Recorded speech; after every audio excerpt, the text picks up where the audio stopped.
সোমবার সন্ধেবেলা কাজের থেকে এসেই বলল তাড়াতাড়ি রেডি হও, মার্কেটিং করতে যাব। আর কোনো কথা না বলে তাড়াতাড়ি রেডি হয়ে বেরিয়ে পড়েছিলাম মার্কেটিং করতে, কারণ আমাদের হাতে সময় খুবই কম ছিল। তাই মার্কেটিং করতে বেরিয়ে পড়েছিলাম। এবার কি মার্কেটিং করেছিলাম আর কোন উপলক্ষে মার্কেটিং করেছিলাম আর কি মার্কেটিং করেছিলাম সবই তোমরা দেখতে পাবে এই ভিডিওটাতে। তাই তোমরা কিন্তু পুরো ভিডিওটা দেখবে, কেউ স্কিপ না করে পুরো ভিডিওটা দেখতে থাকো, সবই জানতে পারবে। নমস্কার বন্ধুরা, নিশ্চয়ই তোমরা সকলে খুব ভালো আছো, আমিও কিন্তু ভালো আছি। তাই আবার তোমাদের সঙ্গে একটা নতুন ভিডিও নিয়ে চলে এসেছি। তোমরা নিশ্চয়ই দেখে বুঝতেই পারছো, হ্যাঁ আমরা এক জায়গায় চলে গেছিলাম, আর গেছিলাম আমরা ষষ্ঠী করতে। আমরা ঠিক এটা মঙ্গলবার রাত্রে গেছিলাম, আর সেটাই তোমাদের সঙ্গে অল্প অল্প করে তুলে ধরছি। ষষ্ঠীটা কিন্তু আমার বিয়ের পর থেকে প্রত্যেক বছরই জামাই ষষ্ঠীতে আমরা আমার বাপের বাড়ি যেতাম, কিন্তু আজকে প্রায় 2 বছর হয়ে গেল আমার বাবা আর আমাদের সঙ্গে নেই। তাই বাবা চলে যাওয়ার পর থেকে প্রত্যেকবারই আমার মাসি মেশো আমাদের খুব জোর করে মাসির বাড়ি যেতে, কিন্তু আমাদের কাজের সময়ের অসুবিধার জন্য আমরা সেখানে গিয়ে উঠতে পারি না। কিন্তু এবছর মেশো এতবার এত জোরাজুরি করলো যে মেশোর কথাটা আর আমরা ফেলতে পারলাম না। তাই অন্তত একদিনের ছুটি নিয়েই আমরা বেরিয়ে পড়েছিলাম। আমরা কিন্তু বাড়ির থেকে 4 জন বেরিয়ে পড়েছিলাম, মানে আমার হাজব্যান্ড, আমার ছেলে আর তিশা। আমরা সোজা বেরিয়ে টোটোতে উঠে পড়েছিলাম, আর টোটোতে করে আমার মাও আমাদের বাড়ির থেকে এসছিল। আমরা একসঙ্গে 5 জন মিলে চলে গেছিলাম। প্রথমেই নৈহাটি থেকে আমরা ট্রেনে উঠে পড়েছিলাম, কিন্তু এত গরম ছিল যে কি বলবো। যাই হোক, ট্রেনে আমরা বসার জায়গাও পেয়ে গেছিলাম আর খুব ভালোভাবেই যাচ্ছিলাম। কিন্তু বর্ধমান যেতে না যেতেই খুব ঠান্ডা হাওয়া, বুঝতে পারছিলাম না যে এত ঠান্ডা হাওয়া আসছে কোথার থেকে, কারণ এত গরম ছিল। কিন্তু হঠাৎ এত ঠান্ডা হাওয়া। তারপর আমরা নেমে পড়েছিলাম দুর্গাপুরে। তোমাদের তো বলাই হয়নি, আমার মাসির বাড়ি কিন্তু দুর্গাপুর। ব্যাস, আমরা দুর্গাপুর স্টেশনে নেমে যেন একটা শান্তি পেলাম, কারণ সেখানে খুব বৃষ্টি হয়েছে। আর সত্যি এত সুন্দর ঠান্ডা ওয়েদার লাগছিল যে খুব ভালো লাগছিল, মনে হচ্ছিল যে যাক ভালোই হয়েছে। আমরা তো প্রথমে ভয়ই পাচ্ছিলাম যে আমাদের এখানের থেকে দুর্গাপুরে অনেকটাই গরম বেশি।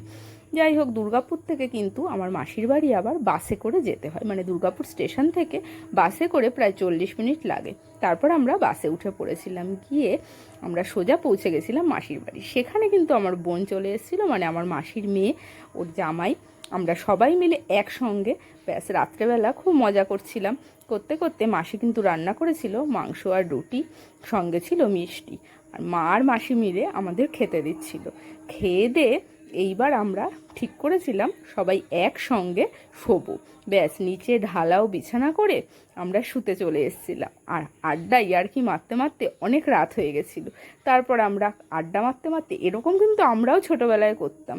আমার মাসিও যখন আমাদের মামাবাড়িতে আমরা আসতাম, আমরাও খুব আনন্দ করতাম, আমরা 2 বোন মিলে। আর এখন দেখো আমরা বড় হয়ে গেছি, আমরা ষষ্ঠী করতে যাচ্ছি, আর আমাদের ছেলেমেয়েরা সেই আনন্দগুলো করছে। যাই হোক, পরের দিন সকালবেলা আমি একটু ঘুম থেকে উঠতে লেট হয়ে গেছিলো, তাই জামাইদের বরণগুলো আর তোমাদের সঙ্গে শেয়ার করতে পারলাম না, কিন্তু গিফট দেওয়াগুলো তোমাদের সঙ্গে শেয়ার করছি। তারপর দেখো সবাইকে আমরা গিফট দিয়ে দিচ্ছিলাম। মা আমাদের গিফট দিল, আমরা মা মাসিকে গিফট দিলাম, মেশোকে গিফট দিলাম, মাসি আমাদের গিফট দিল, বোন মা মাসিকে গিফট দিল, মানে প্রচুর গিফট। আর গিফট নিতে তো সবারই ভালো লাগে। যাই হোক, গিফট নেওয়ার পরে এবার মাসি টিফিন করে ফেলেছিল। ব্যাস, আগে জামাইদের খেতে দিয়েছিল, তারপর আমাদের, কারণ আজকের দিনটা তো জামাইদের জন্য স্পেশাল, তাই জামাইদেরই সবার আগে খেতে দিচ্ছে। তারপরে দেখো এরাও ভাই বোনরা খুব মজা করছিল। তারপর বাচ্চাগুলোকে বসিয়ে একটু ওই পাখা দিয়ে ওই কি নিয়ম করে, ষাট করে না কি বলে, যাই হোক নিয়ম ঠিয়ম করে এবার বাচ্চারাও একটু দেরি করে ঘুম থেকে উঠেছিল বলে তাই ওদের নিয়মগুলো পরে একটু দেরিতে করেছিল। তারপর ওদেরকে আবার আমার মা গিফট দিয়ে দিচ্ছিল, আর গিফট নিতে তো ওদেরও ভালো লাগে না, তাই সবাই আনন্দ করে গিফট নিয়ে নিচ্ছিল। তারপর যাই হোক নিয়ে যে যার আনন্দ করে, এই দিকে কিন্তু বাইরে রান্নার আয়োজন চলছিল। আর রান্নার দিকে ছিল আমাদের তো ছুটি ছিল, আমাদের কোনো কিছুই করতে হয়নি, বেশিরভাগটাই মা মাসিরাই করেছে, মা আর মাসি মিলেই করেছিল। যাই হোক আর এদিকে বোন আবার আলু কেটে দিচ্ছিল, মাসিকে একটু হেল্প করে দিচ্ছিল, আর এই দেখো মাসি রান্না করছিল।